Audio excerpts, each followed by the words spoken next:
कहानी महाराष्ट्र के बीड जिले की है। ये बात 2025 की है। बीड जिले के गेवराई इलाके में एक छोटा सा गांव है, कवड़ गांव। इसी गांव में अयोध्या ने अपना बचपन बिताया। उम्र बढ़ी तो उसके जीवन में नए सपने आए और परिवार ने उसकी शादी गेवराई इलाके के लुखामसला गांव के राहुल वरकटे से कर दी। शादी के शुरुआती दिन बेहद खुशनुमा रहे। घर में हंसी खुशी का माहौल था।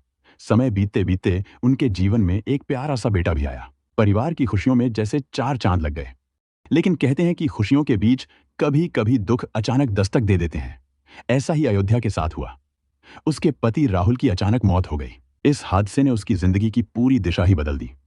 अब छोटे से बेटे के सिर से पिता का साया उठ चुका था और अयोध्या अकेली रह गई थी। परिवार और बेटे की सारी जिम्मेदारियां उसके कंधों पर आ गईं। पति की मौत के बाद अयोध्या टूट तो गई थी, लेकिन उसने हिम्मत नहीं हारी। उसने पढ़ाई और अपनी जिद के दम पर ठान लिया कि अब वह पुलिस भर्ती में हिस्सा लेगी और बेटे का भविष्य बनाएगी। इसके लिए उसने अपना बेटा ससुराल में छोड़ दिया और बीड शहर आ गई। रास्ता मुश्किल था, लेकिन अयोध्या पीछे हटने वाली नहीं थी। यहीं उसकी मुलाकात बचपन की दोस्त वृंदावनी से हुई। वृंदावनी बीड के राजीव गांधी चौक के पास रहती थी। दोनों सहेलियां काफी समय बाद मिली और अयोध्या को अपने संघर्ष में एक सहारा मिल गया। दोनों सहेलियां बहुत दिनों बाद मिली। अयोध्या को लगा अब उसे सहारा मिल गया। अयोध्या अब अक्सर वृंदावनी के घर आने जाने लगी थी। दोनों की दोस्ती और गहरी हो गई थी। अयोध्या अपने घर वालों से भी फोन पर बात करती रहती थी। इस बीच वह होमगार्ड में काम कर रही थी और पुलिस भर्ती की तैयारी के लिए बीड शहर में रह रही थी। सब कुछ ठीक चल रहा था, लेकिन 19 अगस्त से अचानक अयोध्या का फोन बंद हो गया। घर वाले बहुत परेशान हो गए। कई बार फोन मिलाया, लेकिन कोई जवाब नहीं मिला। उन्होंने उसे ढूंढने की कोशिश भी की, लेकिन कहीं उसका पता नहीं चला। आखिरकार उसके भाई ज्ञानेश्वर सुरनर ने शिवाजीनगर पुलिस थाने में अयोध्या की गुमशुदगी की रिपोर्ट दर्ज कराई। पुलिस ने तुरंत तलाश शुरू की। तलाश के दौरान बीड के पांगरी गांव के पास एक नाले में एक बेवारिस बॉक्स मिला। जब पुलिस ने बॉक्स खोला तो उसमें अयोध्या का शव मिला। शव बहुत बुरी हालत में था। उसे बॉक्स में बंद करके नाले में फेंक दिया गया था। इस वारदात ने पूरे इलाके में दहशत फैला दी। अयोध्या की मौत और उसकी बेरहमी से हुई हत्या की खबर सुनकर हर कोई सन्न रह गया। पुलिस ने जांच आगे बढ़ाई और अयोध्या की कॉल डिटेल्स खंगाली। इसमें पता चला कि उसकी आखिरी लोकेशन वृंदावनी के घर के पास थी, यानी अयोध्या को आखिरी बार वहीं देखा गया था। इसके बाद पुलिस ने इलाके के सीसीटीवी फुटेज निकाले। उसमें साफ दिखा कि 19 अगस्त की सुबह अयोध्या वृंदावनी के घर जाती हुई नजर आई, लेकिन उसके बाद बाहर निकलते हुए कहीं नहीं दिखी। दूसरे फुटेज में देखा गया कि वृंदावनी अपने बच्चे के साथ स्कूटर पर बैठी थी। उसके पास एक बड़ा बॉक्स भी था, जिसे वह अपने हाथों से पकड़े हुए थी। यह देखकर पुलिस को शक गहरा गया। इन सबूतों ने जांच को नया मोड़ दिया। अयोध्या की आखिरी लोकेशन और वृंदावनी के बॉक्स वाले फुटेज ने मामले को साफ कर दिया कि राज कहीं ना कहीं वृंदावनी के घर से जुड़ा है। पुलिस ने देर नहीं की। टीम ने तुरंत वृंदावनी के घर दबिश दी। उसे हिरासत में लिया और पूछताछ के लिए जेल भेज दिया। पूछताछ में वृंदावनी ने अपना गुनाह कबूल कर लिया। पुलिस को उसने अपनी कहानी सुनाई। वृंदावनी फरताले बीड शहर में अपने 3 बच्चों के साथ रहती थी, जबकि उसका पति गांव में था। उसने अपने सपनों को पूरा करने और बच्चों का भविष्य संवारने के लिए शहर में डेरा जमाया था। 3 बच्चों की जिम्मेदारी होने के बावजूद वह हिम्मत से जी रही थी। होमगार्ड की नौकरी करके वह बच्चों का पालन पोषण करती थी। वृंदावनी की मेहनत और हिम्मत को देखकर अयोध्या को भी प्रेरणा मिली।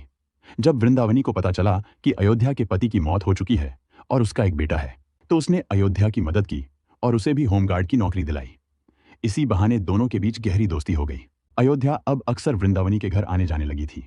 इस बीच वृंदावनी का पति गांव में रहता था और शहर में रहने के दौरान उसका एक युवक से रिश्ता बन गया। पति की गैर मौजूदगी में वह युवक ही उसका सहारा बन गया था। अपनी तकलीफों और अकेलेपन में उसे वहीं से थोड़ी खुशियां मिलती थीं।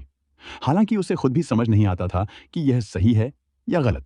दूसरी तरफ अयोध्या की जिंदगी भी संघर्षों से भरी थी। पति की मौत के बाद वह बिल्कुल अकेली पड़ गई थी। वह जवान थी और उसे भी अपने लिए किसी का साथ और सहारा चाहिए था।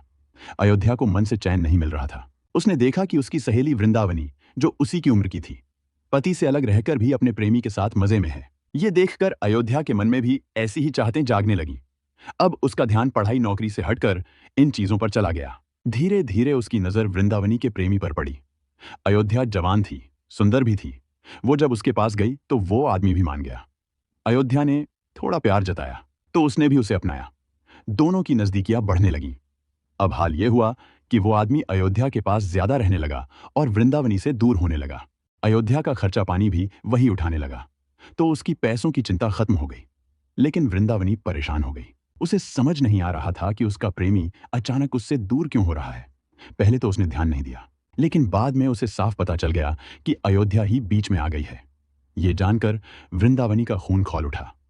जिस सहेली को उसने सहारा दिया, उसी ने उसका सहारा छीन लिया। अब अयोध्या तो खुश रहने लगी थी, मगर वृंदावनी अंदर ही अंदर जल रही थी। पैसा भी ठीक से नहीं मिल रहा था, प्यार भी हाथ से निकल रहा था। गुस्से में उसने सोच लिया, अब इसे सबक सिखाना ही पड़ेगा। और यहीं से अयोध्या को रास्ते से हटाने की उसकी प्लानिंग शुरू हो गई। उस दिन 19 अगस्त को वृंदावनी ने फिर अयोध्या को अपने घर बुलाया। दोनों बैठकर बात कर ही रहे थे कि बातों बातों में प्रेमी को लेकर झगड़ा शुरू हो गया। वृंदावनी ने गुस्से में कहा, तू मेरे प्रेमी को छोड़ दे। लेकिन अयोध्या मानने को तैयार नहीं थी। झगड़ा और बढ़ गया। असल में वृंदावनी ने पहले ही मन में प्लान बना लिया था। उसने मौका पाकर अयोध्या को जहर दे दिया। थोड़ी ही देर में अयोध्या की मौत हो गई। अब वृंदावनी घबरा गई। उसे लगा अगर बात खुल गई तो सीधा उम्र कैद होगी। इसलिए उसने लाश छुपाने का प्लान बनाया। अयोध्या के शव को उसने एक बड़े बॉक्स में डाल दिया। दोपहर में उसका बेटा आया तो वृंदावनी ने उससे कहा, इस बॉक्स को बाहर फेंकना है, तुम स्कूटी लेकर आओ। बेटे को यह नहीं पता था कि बॉक्स में क्या है। वह स्कूटी लेकर बैठ गया और पीछे वृंदावनी बॉक्स पकड़े बैठी।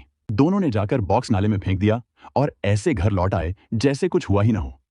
लेकिन सच्चाई ज्यादा दिन छुपी नहीं। पुलिस ने सबूत इकट्ठा किए, सीसीटीवी चेक किया और सख्ती से पूछताछ की। आखिरकार वृंदावनी टूट गई और अपना गुनाह कबूल कर लिया।